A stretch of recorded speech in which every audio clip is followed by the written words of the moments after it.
Imagine a thief so cunning, so ghost-like, that they could infiltrate the most secure facilities on Earth, not once, but repeatedly, leaving no trace. A phantom moving through steel and concrete as if it were air. They never stole money, never took jewels. Their target? Something far more abstract, far more dangerous. What if the most baffling burglaries in history weren't about what was taken, but about the message being sent? What if they were designed to show us just how vulnerable we really are, even from threats we can barely comprehend? To unravel this decades-long enigma, we need to go back to the nascent days of the Cold War, a time when fear was a currency and every nation harbored secrets. Our story begins not with a grand heist, but with a series of unsettling anomalies. In the early 1950s, across highly classified military installations, particularly those involved in exotic research, something peculiar began to manifest. It wasn't the theft of physical objects, at least not at first. Instead, it was the digital equivalent of a shadow. Data logs would simply vanish, not overwritten, not corrupted, but utterly erased, as if they never existed. Computers then in their infancy were temperamental, so these incidents were initially dismissed as glitches, bugs in the system. But the pattern grew. Random files, critical schematics, even entire experimental datasets would disappear from air-gapped networks, systems with no physical connection to the outside world. This wasn't a hacker, this was something else. A ghost in the machine, moving through unlinked systems with impossible ease. The initial reports were buried, classified, deemed too unsettling to even acknowledge. Who would believe that something could simply teleport digital information, leaving no trace of entry or exit?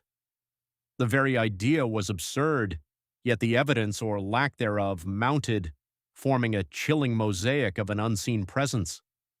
As the Cold War raged and technology advanced, so too did the Phantom's capabilities and audacity.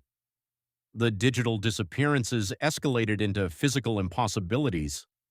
Remember the Fort Knox gold vault, thought to be impenetrable? Well, in 1968, something happened there that still sends shivers down the spines of national security experts.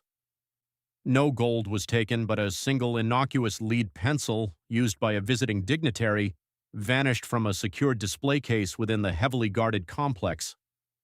No alarms, no forced entry, no fingerprints, just a missing pencil. It was deemed an internal prank or a low-level theft, but the official report, sealed for decades, reveals a terrifying detail. The security cameras, which ran on a closed-loop system, had a precisely 5-second blackout at the exact moment the pencil disappeared. Not a system failure, a surgical, deliberate interruption. This wasn't some petty criminal.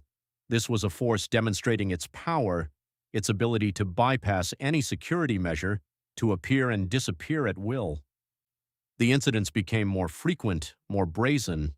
A microchip from a top-secret missile guidance system in 1974, a single page from a highly sensitive intelligence briefing in 1981, a rare geological sample from a deep storage facility in 1989. Each time, no entry, no exit, no trace, just an empty space where something used to be. The government, desperate to conceal these humiliations, established a Black Ops task force, Project Chimera, dedicated to understanding and stopping the Phantom. They poured billions into cutting-edge security, building redundant systems, laser grids, biometric scanners, even psychological profiles based on the taken items, hoping to discern a motive. But the Phantom seemed to evolve with every new defense.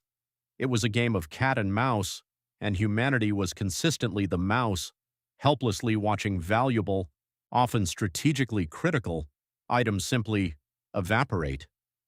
The fear wasn't just about what was being taken, but who or what was taking it, and why they were doing it with such agonizing precision and theatrical flair. It was a silent, terrifying message. We are here. We can get in anywhere, and you can do nothing to stop us. The sheer psychological terror of this unseen adversary began to erode confidence within the highest echelons of power. Was it a foreign power with impossibly advanced tech, an extraterrestrial entity, or something far more esoteric, something that defied our understanding of physics itself. Then came the incident of '97, the most audacious, the most terrifying display of the Phantom Thief's power. Project Chimera had finally gotten a lead, a pattern subtle but undeniable in the seemingly random disappearances. They realized the stolen items weren't random at all. Each item, from the Fort Knox pencil to the microchip, possessed a specific, almost imperceptible property. They resonated at a certain frequency or perhaps contained a minute amount of a specific rare earth element. The task force theorized the Phantom was assembling something, a device, or perhaps merely collecting components for a larger purpose. They managed to predict the Phantom's next target, a remote subterranean research facility in the Nevada desert, codenamed Site Echo. This facility housed a singularity containment field, a radical experiment attempting to manipulate exotic matter. The most secure vault on Earth, designed to withstand a nuclear blast, containing a small anomalous crystal believed to be of non-terrestrial origin. Project Chimera deployed their entire force, silently, meticulously, waiting. Every laser grid was active, every camera monitored, kinetic energy barriers erected. They were ready. For days, nothing. Then, on the third night, the surveillance feeds flickered. Not a blackout this time, but a momentary distortion, like a ripple in water. Alarms blared, red lights pulsed. Every armed officer rushed to the vault.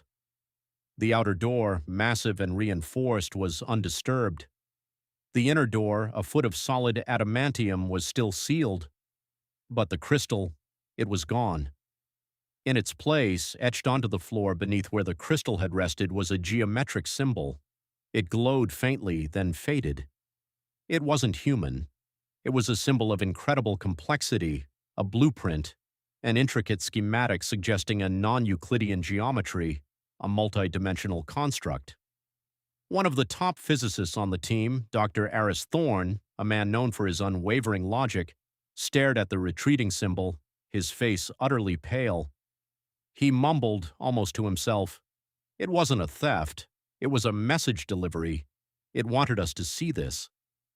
The crystal was merely the lock. The symbol was the key. He later explained that the symbol wasn't just a drawing. It was an energy signature, a data packet containing information so complex it would take decades for humanity to decipher. The Phantom wasn't stealing items. It was performing an incredibly sophisticated exchange. It was taking something mundane, leaving behind something utterly alien, and communicating on a level we couldn't even grasp. It was showing us not just a door, but a whole new system of reality, a method of interdimensional travel or communication that dwarfed our understanding. The crystal was just a medium to deliver the symbol. It was a trade, an exchange of something familiar for something truly unknown. The true nature of the Phantom Thief, it seemed, was not a thief at all, but a courier, an entity operating on a plane of existence we are only beginning to glimpse, patiently, inexplicably, leaving its bizarre calling card across the globe. What if all these small, perplexing incidents were just tiny pieces of a much, much larger puzzle? What if its target wasn't our valuable materials, but our very perception of reality? To this day, the true identity and purpose of the Phantom Thief remain one of the most guarded secrets on Earth. Project Chimera still exists, watching, waiting, still trying to decipher that single glowing symbol. We may never fully comprehend the motives behind these impossible thefts, or the implications of the entity that performs them. Was it a benevolent guide trying to impart knowledge, or a silent observer casually demonstrating its superior power, signaling its inevitable arrival? The incidents continue, sporadic and inexplicable, a constant, unsettling reminder that our world, our secure systems, our very understanding of what is possible, are far more fragile than we dare to admit. What if the most baffling burglaries weren't about what was taken, but about the message being sent? What if they were designed to show us just how vulnerable we really are, even from threats we can barely comprehend? The Phantom reminds us that the universe is vast, and there are forces at play, moving silently through the shadows, leaving behind only questions and the chilling certainty that we are not alone and perhaps not even in control. If you've ever felt that unsettling presence, that flicker at the edge of your perception, perhaps you've brushed shoulders with the phantom's unseen influence. What other anomalies are we dismissing as glitches when they are, in fact, deliberate messages from beyond our understanding?